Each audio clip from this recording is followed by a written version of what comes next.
नमस्कार, मी यामिनी महामुंडकर. साम संजीवनी या आरोग्यविषयक कार्यक्रमात तुम्हा सगळ्यांचं स्वागत आहे. मंडळी, सध्या धावपळीच्या युगात आपण काय खातो, कधी खातो आणि कसं खातो याकडे अनेकदा दुर्लक्ष होतं आणि परिणामी अपचन, पोटात गॅस होणं, पोटदुखी, अस्वस्थता आणि आम्लपित्ताचा म्हणजे ॲसिडिटीचा त्रास अगदी लहानांपासून मोठ्यांपर्यंत सर्वांना सतावू लागतोय.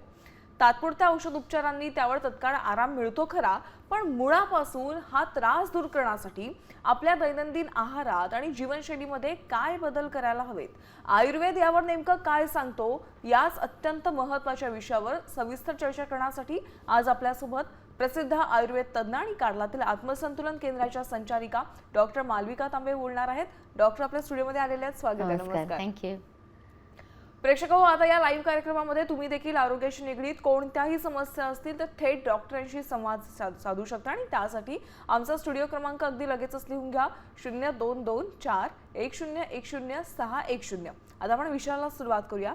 डॉक्टर, सुरुवातीला पोटाची ही जी समस्या आहे, गॅस होणं किंवा इतर ज्या काही पोटदुखी असेल, बऱ्याच जणांना हा त्रास होतोय. नेमकं त्याचं कारण काय आहे? शरीरामध्ये नेमकं असं काय घडतं? म्हणजे मुख्य बघा कसं आहे की आपल्याला जर का पोट रोजच्या रोज साफ होत नसलं तर त्याच्यामुळे आपल्याला पोटामध्ये जे काही विष्ठा आहे, मल आहे, त्याचं नेमकं पुढे जो काही चेंज होत जातो त्याचा आपण म्हणतो ना प्युट्रिफिकेशन, अजून ते सडत जातं पोटामध्ये आणि त्याच्यातनं गॅसेसचा एक त्रास आपल्याला होताना दिसतो. आणि दुसरं महत्त्वाचं जे कारण आहे की जे लोक बिलकुलच लक्ष देत नाही ते म्हणजे जेवताना बोलण्याची सवय. आयुर्वेदाने क्लिअरली सांगितलेलं आहे की तुम्ही जेव्हा तोंडाच्या वाटे वारं घेता ते नेमकं पोटामध्ये जातं आणि त्याच्यातनं असं गॅसेसचा वगैरे त्रास जो आहे तो आपल्याला होताना दिसू शकतो. तर त्याच्याकडे कोणी लक्षच देत नाही आणि सध्याच्या काळात जेवताना बोलणं किंवा आपण मोबाईल वगैरे बघतो या सगळ्याच आपल्याला रिअलाइज होत नाही, पण शरीरामध्ये याच्यातनं वाताचे विकार जे आहेत ते तयार व्हायला सुरू होतात आणि त्याच्यातनं आपण बघतोय की सध्या सगळीकडेच अपचन आणि गॅसेसचा त्रास जो आहे तो सगळीकडे वाढलेला दिसतोय. पहिलेच्या काळात मला आठवतं, म्हणजे आता आमच्या तर कुठल्या पिढीमध्ये असं आम्ही पाहिलेलं नाहीये, पण पहिलेचे लोक सांगतात की जेवताना अक्षरशः मौन व्रतासारखे लोक तोंड बंद करून जेवायचे. आजकाल आपल्याला फक्त एटिकेट्समध्ये काय सांगितलं जातं की जेव्हा तुम्ही घास चावताय तेव्हा तुमचा घास दिसला नाही पाहिजे आणि त्याच्याकरता तुम्ही तुमचं तोंड बंद ठेवून चावा फक्त, एवढं सांगितलं जातं. पण ते अन्नाबरोबर जेव्हा ते एअर गल्प डाऊन होते आणि त्याच्यातनं गॅसेसचा त्रास जो आहे तो उलट जास्त प्रमाणात आपल्याला सगळीकडे होताना दिसतोय. त्यामुळे सर्वप्रथम मी सगळ्यांना खरोखरी रिक्वेस्ट करेन की जेवत असताना फक्त जेवणाकडेच लक्ष देणं आणि जेवणावरतीच कॉन्सन्ट्रेट करणं हे अत्यंत महत्त्वाचं आहे. तुम्ही जर का घरी पण मुलांना जेवू घालत असताना त्यांना रंबत असलात, त्यांना गोष्टी सांगत असलात वगैरे, टी व्ही दाखवत असलात तर या सगळ्यातनं सुद्धा अपचन आणि वाताचे त्रास आपल्याला होताना दिसतात. त्यामुळे सर्वप्रथम जेवणाची वेळ ही फक्त जेवणाची असावी, परत प्रोलॉंग नसावी. म्हणजे तुम्ही असं तासनतास बसून जेवताय, गप्पा मारताय असं नसतं. जेवणाची वेळ जी आहे ते साधारण 15 ते 20 मिनिटं आपण जेवणाला द्यायला पाहिजे एका वेळेला, शांत एका जागी बसून, आणि त्या वेळेत व्यवस्थित जेवणं जे आहे ते जास्त उत्तम असतं. त्यामुळे ही साधी गोष्ट जरी आपण पालन करायला घरी सुरू केली तरीही त्याचा फायदा जो आहे तो आपल्याला या गॅसेस किंवा अपचनाच्या विरुद्ध जाण्याकरता होऊ शकतो. बरं डॉक्टर, बऱ्याचदा गॅसचा त्रास आणि ॲसिडिटीचा त्रास देखील होतो. या दोन्ही समस्या एकच आहेत का? नाही बघा, कसं असतं की ॲसिडिटी जी आहे ती आपल्याला पचनाशी रिलेटेड दोष पहिले दाखवत असते आणि त्यामुळे पोटात जर का तुम्हाला ॲसिडिटी जाणवत असली तर नॅचरली त्याच्यामुळे तुम्हाला अपचन होणार, त्याच्यामुळे पोटामध्ये फर्मेंटेशन होणार. मगाशी जसं तुम्हाला सांगितलं तसं इव्हन विष्ठा पण जर का पोटामध्ये पडून राहिले तर त्याचं अजून जे पुढे सडतं त्याच्यातनं गॅसेस तयार होतात. तर तसंच हे अन्नसुद्धा जर का पूर्वी म्हणजे पोटाच्या सुरुवातीलाच असताना, पूर्वार्धमध्येच असताना जर का ॲसिडिटी फार जास्त प्रमाणात असली तर नॅचरली तिथूनच अन्न सडायला सुरुवात होते आणि त्यामुळे मग ते पुढे जाऊन नॅचरली गॅसेसचा सुद्धा त्रास जो आहे तो आपल्याला जास्त प्रमाणात होताना दिसतो. त्यामुळे अपचनाशी रिलेटेड कुठलाही त्रास असला तर त्याच्यातनं गॅसेस फॉर्मेशन जे आहे ते जास्त प्रमाणात होऊच शकतं आहे. बरं डॉक्टर, खाण्याच्या ज्या आपल्या सवयी आहेत बऱ्याचदा त्या चुकीच्या सवयी झालेल्या आहेत, कारण की वेळेवर जेवण होत नाही. अगदी रात्री देखील 11 नंतर देखील जेवण केलं जाते. खानपानाच्या ह्या सगळ्या गोष्टीवर पचनावर नेमका काय परिणाम होतोय आणि जेवताना नेमकी कोणती काळजी घेणं अत्यंत महत्त्वाचं आहे? बघा, एक तर लक्षात ठेवा की जेवताना जर का आपलं खूप म्हणजे पचायला जड पदार्थ खाल्ले गेलेत किंवा आपण म्हणतो जसं असात्विक भोजन फार प्रमाणात खाल्लं गेलं, म्हणजे तुम्ही म्हणावं की फार प्रमाणात तिखट खाल्लं गेलं, फार प्रमाणात आंबट खाल्लं गेलं किंवा कशाही गोष्टी म्हणजे ॲस्ट्रिंजंट गोष्टी वगैरे जर का खूप जास्त प्रमाणात खाण्यात आल्या तर त्याच्याने सुद्धा आपल्याला हा गॅसेसचा किंवा अपचनाचा त्रास जो आहे तो वाढू शकतो. आणि मुख्य म्हणजे जे सिक्वेन्स आपल्याकडे जेवणाची सांगितलेली आहे त्याचंही पालन केलं जात नाही. म्हणजे आपल्याकडे सांगितलेलं आहे की मधुर गोष्टी आधी खाव्या आणि नंतर एंडमध्ये ताकासारखं काहीतरी कशाय गोष्ट आहे ती खाण्यामध्ये ठेवावी. त्याच्या जागी सध्या आपलं खाण्याची पद्धत उलटी झालेली आहे. आपण म्हणतो आधी जेवून घेऊया आणि मग एंडमध्ये काहीतरी मस्त डेझर्ट जे आहे ते गोड काहीतरी आपल्या खाण्यामध्ये ठेवू. त्याच्यातनं सुद्धा हा अपचनाचा त्रास जो आहे तो फार प्रमाणात आपल्याला होताना दिसतो. कारण की जेवणाच्या एंडमध्ये तसंच कफाची प्रवृत्ती जास्त झालेली असते. त्याच्यामध्ये अजून आपण गोड खाल्लं की जी आपल्याला पचनाची शक्ती आहे, म्हणजे जी अग्नी आहे जिने व्यवस्थित काम केलं पाहिजे, ती बिलकुल काम करू शकत नाही आणि त्याच्याने ऑलरेडी अन्नाचा त्रास म्हणजे सडण्याचा किंवा नासण्याचा त्रास जो आहे तो ऑलरेडी तिथूनच सुरू होतो. आणि जेवढं हे जड गोष्ट एंडमध्ये खाल्ली जाते तेवढं अपचन होणारच हे प्रत्येकाने लक्षात ठेवायला पाहिजे.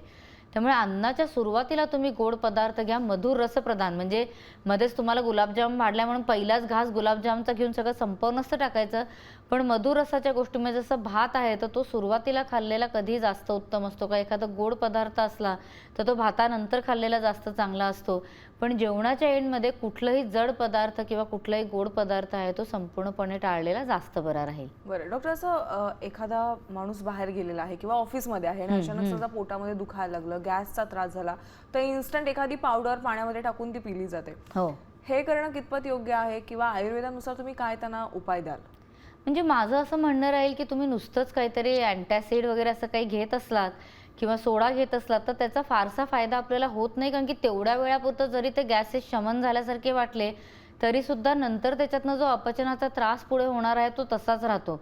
म्हणून त्याच्यापेक्षा मी नेहमी सल्ला देते की आपल्या स्वतःच्या बरोबर नेहमी संतुलनचं अविपत्तिकर चूर्ण जे आहे ते ठेवलेलं बरं. कारण की अविपत्तिकर चूर्ण जे आहे ते पोटातल्या गॅसेसला तर शमन करतंच, पण त्याच्याच बरोबर अपचनाचा जो त्रास आहे किंवा आम्लपित्ताचा जो त्रास आहे तो सुद्धा व्यवस्थित सुधारायला ते मदत करतं. म्हणजे असं नाही करत की पोटामध्ये खूप ॲसिड झालेला आहे तर त्या ॲसिडला फक्त न्यूट्रलाइज करून टाकलं, तसं न करता ते तुमच्या संपूर्ण पचनावरती तुम्हाला काम करायला मदत करतं. आणि त्याच्याकरता म्हणून तुम्ही अविपत्तिकर चूर्ण असा त्रास झाल्यानंतर घेणं जास्त इष्ट ठरेल. बरं डॉक्टर, आपल्याला प्रेक्षकांमधून कॉल आलेला आहे. अमरावतीवरून रोशनी यांनी कॉल केलाय. नमस्कार ताई, तुमचा प्रश्न काय आहे थेट विचारा. नमस्कार, माझा प्रश्न असा आहे, माझी मुलगी 9 वर्षाची आहे हां, अवंती, पण तिच्या डोक्यातला कोंडा कमी नाही होत. कोंडा म्हणजे असं बुरशी आल्यासारखं आहे तिच्या डोक्यात. बुरशी आणि कानाच्या मागे सुद्धा कोंडा निघत आहे आणि कानातून कधी कधी असं ऍसिडिटीचा पण तिला त्रास. दिसा सुंदर आहे पण तिला मी तुमची औषधं घेतले पण माझं येणं शक्य होत नाही. तिथे लांब पडते मला पुन्हा यायला तिकडे. ओके. तिकडे हा, त्याच्यामुळे तिथे प्रॉपर कोणतं तरी औषध कळवा मॅडम. मला खूप म्हणजे 5-6 वर्षापासून तिला त्रास होत आहे. मी ॲलोपॅथिक केलं, आता होमिओपॅथिक चालू केलंय. मला खूप कस तरी वाटत. मला 2 मुली, ही लहान आहे पण दिसायला खूप छान आहे. तिच्या डोक्याचा कोंडा पांढरे असं हे कानाच्या मागून डोक्यातून त्रास आणि हातावर पण असे बारीक हे दिसत आहे. नक्कीच असेच दिसत आहे. अगदी त्याच्यामुळे ताईंच्या मला काहीतरी नक्की खूप हे झाली आहे. तुमचे खूप प्रोडक्ट वापरते पण आता मला अपेक्षा एवढीच आहे का तिथं पूर्ण आजार मुळात सगळं बरं व्हावं. मला एवढी नक्कीच. अपेक्षा आहे तुमच्याकडून. नक्कीच बघा कसं आहे, आपल्या तर मुलांना बाळांना काही त्रास झाला तर अगदी नकोसच वाटतं आणि असं वाटतं की कधी तो एकदाचा त्रास बरा होईल. आणि 5-6 वर्ष जर का तिला छोटीला एवढा त्रास होतोय तर खरोखरीच म्हणजे तुमच्या बोलण्यातली जी अर्थता आहे त्याच्यातनं कळतंय की तुम्हाला त्याचा किती मानसिक त्रास होतोय तो. तर याच्याकरता सगळ्यात पहिले महत्त्वाचं आहे म्हणजे तिचं पोटातलं पचन जे आहे ते आपल्याला सुधारवणं खूप गरजेचं आहे. त्याच्याकरता तुम्ही तिला सकाळ संध्याकाळ संतुलनचं जे बाल हर्बल सिरप आहे ते अगदी नियमाने द्यायला सुरू करा. तसंच मुलांकरता संतुलनचं विडंगसॅन म्हणून टॅबलेट आहे, विडंगारिष्ट म्हणून औषध आहे, तर ते सुद्धा तुम्ही वैद्याच्या सल्ल्याने व्यवस्थित सकाळ संध्याकाळ तिला द्यायला सुरू करा. कारण की त्याच्यातनं हा जो कृमीच्या ह्याच्यातनं बऱ्याचदा हा त्रास येत असतो कोंड्याचा वगैरे, तर तो आपल्याला कमी करायला मदत जी आहे ती मिळू शकते. कारण की फक्त डोक्यावरती म्हणजे स्कॅल्पवरती काम करत राहिलं तर त्याच्याने कोंडा कधी कधी पूर्णपणे जात नाही. कारण की त्याचं मूळ जे आहे ते आपल्या पचनामध्ये दडलेलं असतं. तर त्याच्याकरता तुम्ही अजून एक म्हणजे की जी बस्ती असते कृमिघ्न ती सुद्धा तुम्ही ते वैद्यांच्या सल्ल्याने तिच्याकरता अगदी नियमित प्रॉपरली फॉलो करायला सुरू करा, तर त्याचाही तिला फायदा होऊ शकेल. तिला पाणी जे आहे प्यायला देता त्याच्यामध्ये 4-5 विडंगाचे दाणे घाला, थोडासा ओवा घाला आणि ते पाणी जे आहे ते उकळून तिला तुम्ही सकाळ संध्याकाळ अर्धा पेला तरी द्यायला सुरू करा. त्याचा तिला फायदा नक्की मिळू शकेल. तसंच तिचं पचन व्यवस्थित अजून होण्याच्या दृष्टीने संतुलनचं सॅन अग्नी म्हणून सिरप आहे तेही तिला सकाळ संध्याकाळ तुम्ही 1-1 चमचा द्यायला सुरू करा. केसाला अगदी नियमित संतुलनचं जे विलेज हेअर ऑइल आहे तेही तुम्ही लावा आणि पोटातली आणि शरीरातली जी कोरडेपणा आहे किंवा जो पित्ताचा रखरखीतपणा शरीरामध्ये आता तुमच्या सगळ्या सांगण्यावरून दिसतोय की दाणे वगैरे सगळे येतात ते, त्याच्याही करता संतुलनच्या पित्तशांती टॅबलेट तिला सकाळ संध्याकाळ 1-1 द्यायला सुरू करा. आणि तसंच तिला संतुलनचं कूलसॅन म्हणून सिरप आहे ते सुद्धा दिलेलं जास्त बरं राहील. तिचं नियमित पोट साफ होतं की नाही ते मला कळू शकलेलं नाही, पण त्याच्याही करता आयुर्वेदामध्ये खूप साधी सोपी म्हणजे लहान मुलांना देता येण्यासारखी औषधं असतात, तर ती सुद्धा तुम्ही वैद्याच्या सल्ल्याने लगेचच सुरुवात करून टाकावी. जेवढं तिचं पोटाचं म्हणजे गट हेल्थ आपण ज्याला म्हणतो ती जेवढी व्यवस्थित राहील त्याचा तिला फायदा नक्की मिळू शकेल. आणि तसंच आठवड्यातनं एकदा जमत असलं तर संतुलनचं रोज ब्युटी तेल सुद्धा तिच्या केसाला आणि तुम्ही जे कानाच्या मागे वगैरे तिला सगळा त्रास होतोय तिथे सगळीकडे सांगताय तिथे संतुलनचं रोज ब्युटी तेल लावा, तर त्याच्याने सुद्धा हा कोंड्याचा त्रास जो तिचा आहे तो कमी व्हायला तिला मदत नक्की मिळू शकेल. नक्कीच त्यांच्या बोलण्यातूनच कळत होतं की त्यांच्या मुलीला किती त्रास होतो आणि त्याचा त्रास त्यांना देखील होतो. बरोबर. आता डॉक्टर पोटदुखीवर आपण पुन्हा एकदा वळूयात. बऱ्याच लोकांना कॉन्स्टिपेशनचा त्रास होतो किंवा पोट साफ न होण्याचा जुनाट त्रास होतो, वर्षानुवर्ष त्रास होतोय, तात्पुरत्या गोळ्या घेतात, तात्पुरता आराम येतो. मुळापासून हा आजार बरा करायचा असेल तर काय तुम्ही सल्ला द्याल? बघा, सर्वप्रथम कसं आहे की पोटातला कोरडेपणा आपल्याला कमी करणं अत्यंत गरजेचं आहे. त्याच्याशिवाय कॉन्स्टिपेशन बरा होत नाही. लोक बरीच वर्ष नुसतं रेचक घेत राहतात आणि त्याच्याने उलट आतड्यांमधला कोरडेपणा जो आहे तो अजून वाढत जातो. त्यामुळे रेचकवरती फक्त अवलंबून राहू नये. उलट त्याच्याकरता काय करायचं तर रोज रात्री झोपताना अर्धा ग्लास गरम पाणी घ्यायचं, त्याच्यामध्ये 2 चमचे साजूक तूप घालायचं. तूप सुद्धा कसं की जे चांगल्या प्रतीने आयुर्वेदिक दृष्ट्या तयार केलेलं तूप असेल तसं तूप घेतलेलं आपल्याला जास्त मदत करतं. आता ते तूप कसं तयार करायचं किंवा संतुलनचं तूप जे आहे ते कसं आपण तयार करत असतो ह्या सगळ्याची माहिती जी आहे ती माझ्या यूट्यूब चॅनलवरती आहे डॉक्टर मालविका तांबे या नावाने. तर त्याच्यावरती ते तुम्ही तूप करण्याची प्रक्रिया नक्की बघावी आणि ते करणं शक्य नसलं तर चांगल्या प्रतीचं तूप जसं संतुलनच्या फार्मसीमध्ये तयार केलेलं तूप आहे तेच खाल्लेलं जास्त बरं राहील. इवन दिवसभराचं तुमचं जे जेवण आहे त्याच्यामध्ये आमटीमध्ये, पोळीवरती किंवा भातावरती असं घालून वरून साजूक तूप खाणं अत्यंत गरजेचं असतं. त्याचा खूप फायदा होताना दिसतो. आपल्याकडे लोणी सुद्धा अशा वेळेस खायला सांगितलेलं आहे. तर चांगल्या प्रतीचं लोणी म्हणजे बाजारात जे थंड दुधातनं नुसतं तयार केलेलं जे बटर पिवळ्या कलरचं वगैरे मिळतं तशा प्रकारच्या लोण्याबद्दल इथं आपण नाही बोलत आहे. आपल्याकडे जे पांढरं लोणी घरी तयार होतं ताकातनं आणि दह्यातनं ते लोणी जे आहे ते आपल्याला खाणं अपेक्षित आहे. तर तसं लोणी सुद्धा तुमच्या सकाळच्या न्याहारीमध्ये तुम्ही 1 चमचा थोड्याशा खडीसाखरेबरोबर ठेवलं तर त्याचाही फायदा होतो. आणि रात्री झोपताना सॅनकुल चूर्णासारखं जे चूर्ण आहे ते तुम्ही तुमच्या नियमित दिनचर्येमध्ये ठेवा, तर त्याच्याने सुद्धा तुमचं पचनही सुधारेल आणि तसं पोटही साफ व्हायला तुम्हाला मदत मिळू शकेल. नक्कीच. डॉक्टर, आपण पुन्हा एकदा प्रेक्षकांच्या प्रश्नाकडे वळूयात. नंदुरबारवरून आपल्याला अविनाश यांनी कॉल केलाय. सर नमस्कार, तुमचा प्रश्न काय आहे? नमस्कार. नमस्कार. बोला सर. मॅडम, माझं नाव अविनाश पडवे आहे. मी नंदुरबारवरून बोलतो. हा सर, बोला. मला आहे 45 वय झालेलं आहे, पण नेहमी गॅसचा प्रॉब्लेम आहे लहानपणापासून? ओके. हा. म्हणजे गॅसेस पास होतात सर का ढेकर येतो की फक्त पोटामध्ये जाणवत राहतात? फक्त पोटात जाणवता आणि कधी कधी जोरात गॅस होता. अच्छा, ठीक आहे. आता बघा, जर का लहानपणापासून गॅसेसचा त्रास होत असला तर खरं पचनावरती अत्यंत काम करण्याची गरज आहे. तर एक तर दिवसभरामध्ये कमीत कमी 2 ते 3 ग्लास गरम पाणी तुमच्या नक्की पिण्यामध्ये राहील, त्याची तुम्ही काळजी घ्या. सकाळी उठल्यावरती 1 ग्लास गरम पाणी पिऊ शकता, दुपारी परत आणि परत रात्री झोपताना असं 3 वेळा पाणी नक्की घ्यावं.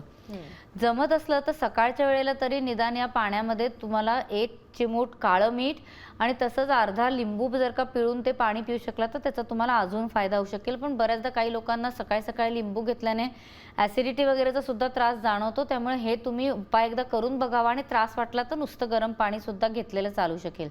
तसंच जेवणाआधी तुम्हाला जमत असलं तर छोटासा आल्याचा तुकडा घ्या, त्याच्यावरती सैंधव मीठ घाला आणि चावून चावून तो तुकडा जेवणाआधी तुम्ही खाऊ शकता. जेवणानंतर तुम्हाला जमत असेल तर संतुलनचे जे अन्नयोग म्हणून टॅबलेट्स आहेत त्या तुम्ही नियमाने घ्यायला सुरू करा, तर त्याच्याने तुमचा हा जो गॅसेसचा त्रास आहे तो नक्की कमी व्हायला मदत मिळू शकेल. बऱ्याचदा आम्ही बघतो की जेव्हा लोकांच्या एक्सरे किंवा याच्या रिपोर्ट्स येतात तेव्हा पोटामध्ये खूप जास्त प्रमाणात गॅस आहे असं आपल्याला इवन रिपोर्ट्समध्ये लिहून येतं. तर गॅस जेव्हा पोटामध्ये खूप जास्त प्रमाणात असतो तेवढं आपलं पचनाची हालचाल सुद्धा सगळी मंद होत जाते आणि अपानवाताचे दोष सगळे तयार होतात. आणि त्याच्यामध्ये सगळ्यात महत्त्वाची गोष्ट काय आहे की आयुर्वेदाने वेगांना थांबवायला नाही सांगितलेलं आहे. तर आपल्याकडे आपण कसं होतं की सध्याच्या काळामध्ये तुम्ही कोणासमोर शिंकला तरी वाईट मानलं जातं. गॅसेस तर पास करणं म्हणजे ते अत्यंत वाईटच समजलं जातं. म्हणजे लोक त्याला अत्यंत म्हणजे आपण म्हणतो ना की निंदा करण्याच्याच वेळी बघतात किंवा त्यांची मजाक उडवली जाते. पण एक हे सुद्धा आपल्याला समाजामध्ये समजण्याची गरज आहे की अशा प्रकारे आपण कुठल्याही वेगाचं धारण केलं तर आयुर्वेदाच्या हिशोबाने वाताचे वेगवेगळे विकार त्याच्यातनं उत्पन्न होऊ शकतात आणि त्यामुळे कुठलाही वेग खरं थांबवू नये.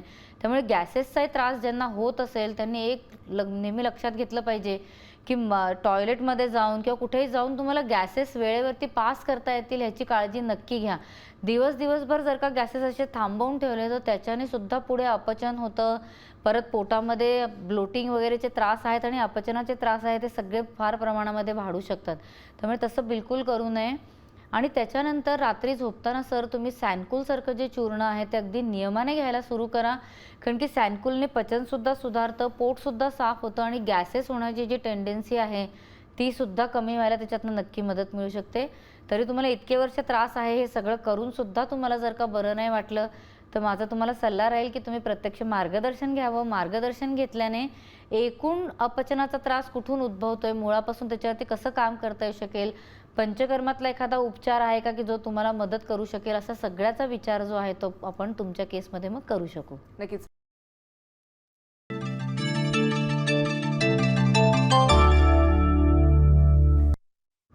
ब्रेकनंतर साम संजीवनीमध्ये तुम्हा सगळ्यांचं पुन्हा एकदा स्वागत आहे. आज आपण पोटदुखी आणि गॅसवर प्रभावी उपाय कोणते आहेत याविषयी डॉक्टर मालविका तांबे यांचं मार्गदर्शन घेतोय. डॉक्टर पुन्हा एकदा स्वागत आहे. आपण थेट प्रश्नाकडे वळूयात. आपल्याला प्रेक्षकांमधून हैदराबादवरून कॉल केलेला आहे फिरोज यांनी. सर नमस्कार, तुमचा प्रश्न काय आहे थेट विचारा. माझ्या गळ्यात तर छाले आलेले आहेत, 5-6 महिने झाले. ती छाले बदलून नाही राहिले. जरा तेच खाल्लं तर जरा दुखते, जरा आग होते. सर तुमचं वय किती आहे? 69. अच्छा, 70 वर्ष वय आहे का? बरं बरं, ठीक आहे. आता कसं आहे की हां सॉरी ओके हां तुम्ही बोला. हां, आता कसं आहे की 70च्या वरचं जेव्हा वय असतं तेव्हा आपल्या शरीरामध्ये आतमधले ज्या म्युकस मेम्ब्रेन्स आहेत ते व्यवस्थित तयार होत नाही बऱ्याचदा आणि त्यामुळे आपल्याला आहाराची सुद्धा काळजी आहे ना सर ती खूप व्यवस्थित घ्यावी लागते. बऱ्याचदा जो पित्ताचे त्रास असतात त्याच्यामुळे सुद्धा असा आपल्याला त्रास होताना दिसतो. त्यामुळे माझा सर्वप्रथम तुम्हाला सल्ला असा राहील की तुम्ही जेवल्यानंतर संतुलनच्या ज्या पित्तशांती म्हणून गोळ्या आहेत त्या 2-2 सकाळ संध्याकाळ घ्यायला सुरू करा. आणि तसंच संतुलनचं जे अविपत्तिकर चूर्ण आहे त्याचा सुद्धा तुम्हाला फायदा होऊ शकेल. बरोबरीने जसं मी म्हटलं तसं की शरीरामध्ये नवीन टिश्यू व्यवस्थित तयार होण्याच्या दृष्टीने याच्यामध्ये आपल्याला सप्लिमेंट्स जे आयुर्वेदामध्ये ज्याला आपण रसायन म्हणतो ते सुद्धा घेणं अत्यंत महत्त्वाचं ठरेल. तर संतुलनचं जसं आत्मप्राश म्हणून च्यवनप्राश आहे ते जर का तुम्ही नियमाने घ्यायला सुरू केलं तर त्याच्याने म्युकस मेम्ब्रेन हील सुद्धा होते आणि नवीन टिश्यू सुद्धा फॉर्म व्हायला त्याच्यातनं मदत होऊ शकते. तर तेही तुम्ही लगेचच घ्यायला सुरू करा. आणि कुठल्या प्रकारची काही व्हायटामिन्सची कमतरता नाही आहे ना हे सुद्धा बघणं अत्यंत महत्त्वाचं ठरेल. काही व्हायटामिन्स कमी असतील एस्पेशली B12 वगैरे तर ते सुद्धा तुम्ही अगदी लगेचच घ्यायला सुरू करून टाका. आहारामध्ये जर का खूप जास्त प्रमाणात नॉनव्हेज खाल्लं जात असेल किंवा खूप जास्त प्रमाणामध्ये लाल तिखटाचा वगैरे वापर होत असेल तर तेही थोडंसं कमी केलेलं जास्त बरं राहील. उलट दालचिनी आहे, काळी मिरी आहे, अशा प्रकारचे जे स्पाइसेस आहेत ते वापरून थोडा दिवस आहार घेतला तर त्याचा तुम्हाला जास्त फायदा मिळू शकेल. घरी केलेलं ताजं दही, ताजं ताक हे तुमच्या खाण्यामध्ये अगदी नियमाने ठेवा. याच्यातनं पोटातली सुद्धा जी अग्नी असते ती किंवा उष्णता असते ती शांत व्हायला मदत मिळते आणि तसंच म्युकस मेम्ब्रेनचं हिलिंग सुद्धा त्याच्यातनं व्यवस्थित होऊ शकतं. पोट साफ होण्याच्या दृष्टीने आणि शरीरामध्ये एकूणच शीतलता राहण्याकरता संतुलनचं सॅनकुल चूर्ण जे आहे ते तुम्ही रात्री झोपताना नक्की घ्यावं, त्याचाही तुम्हाला फायदा होऊ शकेल. आणि संतुलनचं एक सुमुख म्हणून तेल असतं तर ते जे आहे ते तुम्ही तोंडामध्ये ठेवून त्याचे गार्गल्स ज्याला आपण गंडूश किंवा कवल म्हणतो ते तुम्ही नियमाने केलं तर त्याचाही तुम्हाला फायदा मिळेल. तर माझं डॉक्टर मालविका तांबे जे यूट्यूब चॅनल आहे त्याच्यावरती तुम्ही सुमुख तेलाचा व्हिडिओ जर का सर्च केला तर त्याच्यामध्ये तुम्हाला या थेरपीबद्दलची सगळी माहिती जी आहे ती मिळू शकेल. बरं, आपल्याला पुढचा कॉल आता पुण्यावरून आलेला आहे. अभिनेत्री यांनी कॉल केलाय. ताई नमस्कार, तुमचा प्रश्न काय आहे?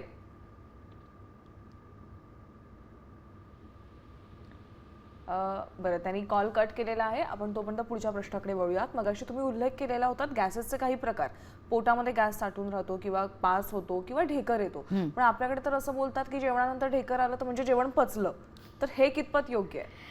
बघा कसं असतं की आता पोटामध्ये जर का वायू जास्त प्रमाणात असला तर अशा वेळेला तुम्ही जेव्हा अन्न खाता नॅचरली तेव्हा तो वायू डिस्प्लेस होतो, कोणाला तरी गॅसेस होतात म्हणजे फार्टिंग आणि कोणाला तरी ढेकर येतो. पण त्या ढेकराचे सुद्धा 2 प्रकार असतात. एक असतो शुद्ध उद्गार, म्हणजे त्याच्यामध्ये तुम्हाला अन्नाची चव येत नाही, वास येत नाही, नुसतंच जो वायू डिस्प्लेस झालेला आहे तो जर का बाहेर पडून गेला तर त्याला आपण म्हणतो की अन्न आतमध्ये व्यवस्थित गेलेलं आहे आणि जागा त्याला मिळालेली आहे, त्या दृष्टीने आपण म्हणतो की तो जो ढेकर आहे तो नॉर्मल असतो.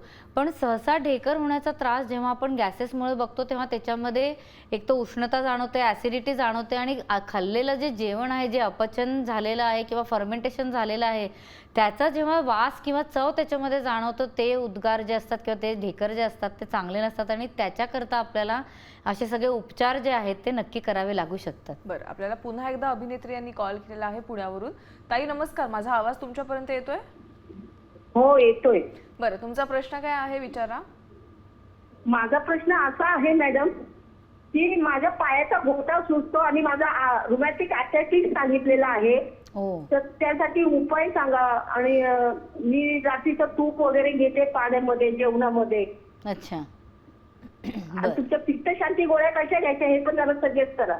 चालेल. ताई तुमचं वय किती आहे? 53. 53. बरं, ठीक आहे. खरं तुमचा फोन आला, मला आनंद झाला. कसं आहे ताई, बघा की आता जर का अर्थरायटिस वगैरेचा त्रास तुम्हाला जाणवत असला, सूज असली सांध्यांवरती, तर खरं प्रत्यक्ष मार्गदर्शन घेतलेलं कधीही उत्तम असतं. कारण की निदानाच्या हिशोबाने म्हणजे कारणाच्या हिशोबाने आपल्याला आणि प्रकृतीच्या हिशोबाने व्यवस्थित उपचारांचं मार्गदर्शन करता येऊ शकतं. पण तूर्त तरी तुम्ही सकाळ संध्याकाळ संतुलनच्या ज्या वातबल गोळ्या आहेत त्या तुम्ही नियमाने घ्यायला सुरू करा. तसंच दशमूल सॅन म्हणून जी गोळी आहे की जी एकूणच सगळ्या वातदोषांवरती काम करायला आपल्याला मदत करते, ती सुद्धा तुम्ही सकाळ संध्याकाळ नियमाने घेतली तर त्याचाही तुम्हाला फायदा जो आहे मिळू शकेल. जिथे तुम्हाला आता दुखतंय किंवा सूज आलेली आहे अशा जागी संतुलनचं जे शांती तेल आहे ते तुम्ही अगदी नित्य नियमाने सकाळ संध्याकाळ लावायला सुरू करा. अगदी हलक्या हाताने लावायचं आहे, खूप जास्त मसाज प्रेशर असं काही करण्याची गरज नाही. हलक्या हाताने ते तेल जर का तुम्ही जिरवलं तर त्याच्याने सुद्धा तुम्हाला हा दुखण्याचा त्रास थोडा जो आहे किंवा सूज आहे ती कमी व्हायला मदत जी आहे ती मिळू शकेल. याच्या व्यतिरिक्त आयुर्वेदामध्ये बस्ती आहेत किंवा वेगवेगळी औषधं आहेत की जी वातशामक आपल्याला मदत करू शकतील, तर त्याचाही तुम्ही उपयोग जो आहे तो नक्की करून घ्यावा. पित्तशांती गोळ्या ज्या आहेत त्या खूप वर्सेटाईल असतात, म्हणजे तुम्ही कुठल्या वेळी कसं घेताय त्याच्या हिशोबाने शरीरावरती त्याचा इफेक्ट जो आहे तो बदलतो. पण सर्वसाधारणपणे सकाळ संध्याकाळ 2-2 तरी या गोळ्या घेतल्या कुठल्याही वेळेला तरी त्या चालू शकतात. अगदी खूपच जास्त ॲसिडिटीचा किंवा आम्लपित्ताचा त्रास होत असेल तर अशा वेळेला अनुष्यपोटी या गोळ्या घ्याव्या आणि नंतरच काहीतरी तुमच्या खाण्यापिण्यामध्ये ठेवावं. जेव्हा फार जास्त प्रमाणात उलट्या होत असतील किंवा मायग्रेन वगैरे सारखा त्रास होत असेल, नॉशिया होत असेल, अशा वेळेला याच गोळ्या जर का तुम्ही घरी चुरा केला म्हणजे त्याची पावडर तयार केली खलामध्ये आणि ती जर का तुम्ही दुधाबरोबर किंवा साईबरोबर घेतला आणि थोडं त्याच्यामध्ये चवीपुरती साखर घातली तर त्याचा अप्रतिम फायदा आपल्याला होताना दिसतो. म्हणजे एस्पेशली या संतुलनमध्ये येणारे जे मायग्रेनचे पेशंट्स आहेत ज्यांना पेनकिलर्स वगैरेवरती सहसा अवलंबून राहायचं नसतं, अशा लोकांनी तर पित्तशांती जर का दुधाबरोबर किंवा साखरेबरोबर घेतली तर त्यांचं लगेचच डोकं दुखणं कमी होतं असा त्यांचा अनुभव आहे. त्यामुळे ही पित्तशांती गोळी जी आहे ती कशाही वेळेने घेतली तर ती शरीरामध्ये तुम्हाला पित्तशमनाकरता वेगवेगळ्या वेळी मदत जी आहे ती करू शकते. बऱ्याचदा स्त्रियांमध्ये जेव्हा पाळीशी रिलेटेड आपल्याला पित्तशांती द्यावी लागते, म्हणजे काहीतरी पित्ताचा त्रास होतोय म्हणून पित्तशांती देतो, तर अशा वेळेला धात्री रसायन जे आहे त्याच्याबरोबर सुद्धा ही पित्तशांती आपण देतो. त्यामुळे म्हणतो ना की एका गोष्टीला आपण वेगवेगळ्या प्रकारे जर का शरीरात पाठवलं तर ती वेगवेगळ्या वेणी आणि वेगवेगळ्या स्तरावरती काम करायला आपल्याला मदत करू शकते. त्यामुळे तुमच्या गरजेप्रमाणे तुम्ही पित्तशांती जी आहे ती नक्की घेऊ शकता. नक्कीच डॉक्टर, मुळात हा विषय इतका मोठा आहे, यावर तुम्ही बोलाल तितकं कमी आहे आणि यावर बरेच उपाय देखील आहेत आयुर्वेदानुसार. आज तुम्ही इथे आलात वेळात वेळ काढून आणि प्रेक्षकांना इतकं चांगलं मार्गदर्शन केलं त्याबद्दल आभार. मलाही आनंद आहे. साम संजीवनीमध्ये वेळ झाली आज इथेच थांबण्याची. नमस्कार.